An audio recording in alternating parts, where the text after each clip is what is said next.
Hey.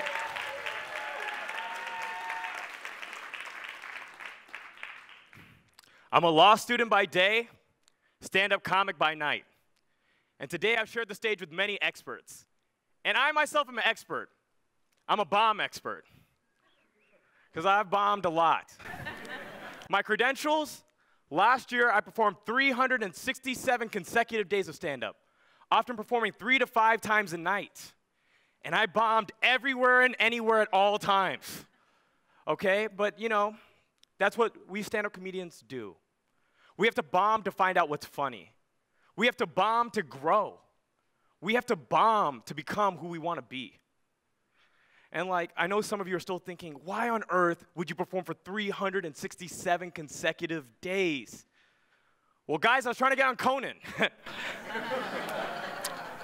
The guy who has the record, Samuel Bide, for the most consecutive days of performing stand-up, got on Conan during his streak. So I said, maybe if I do 367 consecutive days, I can get on Conan before I take the bar exam. Now, I don't know if that's going to happen, but the streak has led my career in so many wonderful ways. But before I get into talking about my successes, I want to talk about the lessons I learned on this process. Because you learn a lot when you do something every day for a year. Like, for example, I took classes to supplement my stand-up. Well, one of those classes was improv classes. They are where you act without a script, try to improve your stage presence. And so on my first day of class, our teacher tells us, guys, you can't plot a scene. No one knows what you're thinking. Rather, commit hard to a character, and interesting things will happen. And I immediately thought about, wow, I plotted in my life to go move to Seattle, be a billionaire, go to Harvard Law School, and marry that girl for my philosophy class. None of those things happened. Partially because those other things didn't know what I was thinking. So I resolved that I was going to commit hard to a character this year. And that character was, I am going to do everything someone who's trying to be a famous stand-up comedian would do. Now, this had accomplished all the same goals as a plan, because I always knew with my plan of action, I'd perform every night. I'd perform 3 to 5 times a night. I'd run my own open mic. I'd run my own shows. I'd do podcasts so I could meet more established people. I'd run a YouTube channel to build an audience. I would label myself the lazy philosopher to build a brand. All these things I gave myself permission to do by playing the role of someone who's trying to be a famous stand-up comedian. And guys, I'm going to tell you, it's great because your values aren't implicit, but also your sacrifices make sense. And that gave me insight into the second lesson. You see, this year I sacrificed a lot. I had Thanksgiving and Christmas by myself because I didn't want to risk not going up that night. Talk about time with friends, 0 time with friends. I would have to go on dates in the morning. But, you know, the sacrifice, and the biggest sacrifice that I made, actually the second biggest, I'll get to the first one later, but the second biggest one was giving up an opportunity to go to Rio for the Summer Olympics with my best friend, Juvian. Now, at first I was excited, and much to Juvian's dismay, I had to say no. Because taking 3 weeks off of stand-up wasn't something that someone who's trying to be a famous stand-up comedian would do. But weird enough, these sacrifices actually made stand-up mean more to me. It's kind of like sacrificing showed me how much stand-up meant to me. And that's when I realized we don't sacrifice for something in the future. No, we sacrifice for something to mean something to us right then. And that's why I think that little paradigm shift helped me deal with the biggest sacrifice. You see, my biggest sacrifice was my self-image. I'm a law student. And when you tell other law students that you want to be a famous stand-up comedian, you sound like a joke, but not in the way you want. And it made it worse because I was always promoting shows, right? So I was always handing out flyers, and I would do this even downtown. And I'm handing out flyers, and I'd see my classmates walking out of their job where they're getting paid $30,000 that summer. And some of them walked by like they didn't even know me, which made me think, what are they saying about me behind my back?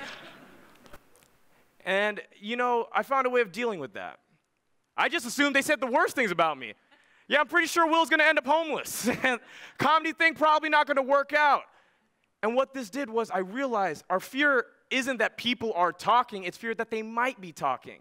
Assuming the worst makes you be a stoic in this case. So I assumed the worst when it came down to people talking mess. And what could I hope? My mom, who loves me more than any person in this world could ever love anyone, makes fun of me behind my back. So what So what hope do I have, with my classmates? The second thing I thought about was this, is that I want to be taken seriously in life. I want to be like Martin Luther King, Gandhi, JFK, these guys who've accomplished a lot. But one of the things is all these guys have been assassinated, and they're also assassinated on comedy stages all over the country, which made me think, if I'm truly successful and life really goes the way I want it to go, someone's definitely going to laugh when I die. And that's what I think we live for, this legacy, this thing that doesn't even exist, this thing that's in the minds of other people. Yet if we truly get our goals, the target on our back only increases. Look at Trump. He's getting made fun of more than he ever did. Why? Because he aimed to be taken seriously. So I got perspective on myself. And I was like, you know what? I pray that I'm successful enough to where someone definitely laughs when I die. And I hope that for all of you. The last one I learned whenever I bombed in front of one of my comedic idols. Now, I mentioned I performed 3 to 5 times a night.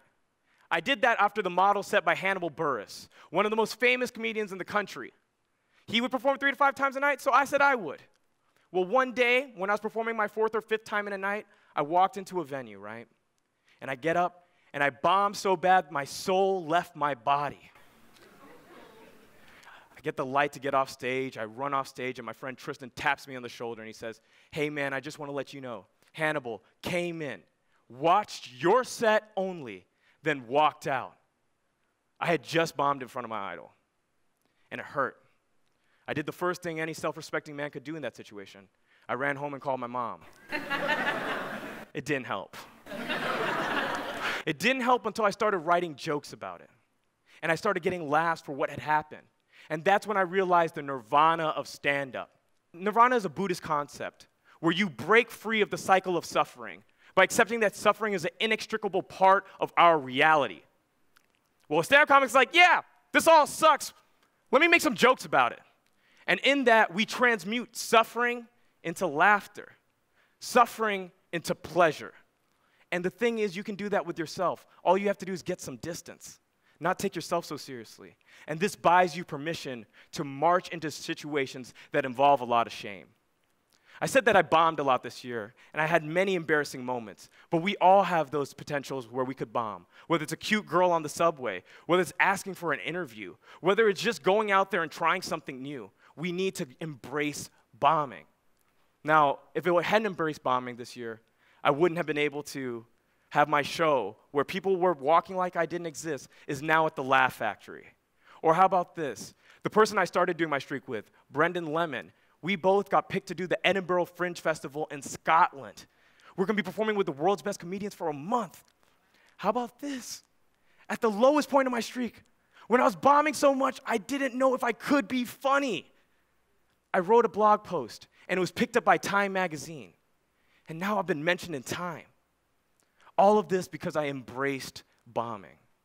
So what I ask of you, what I beg of you, is to go out there and bomb like a comedian.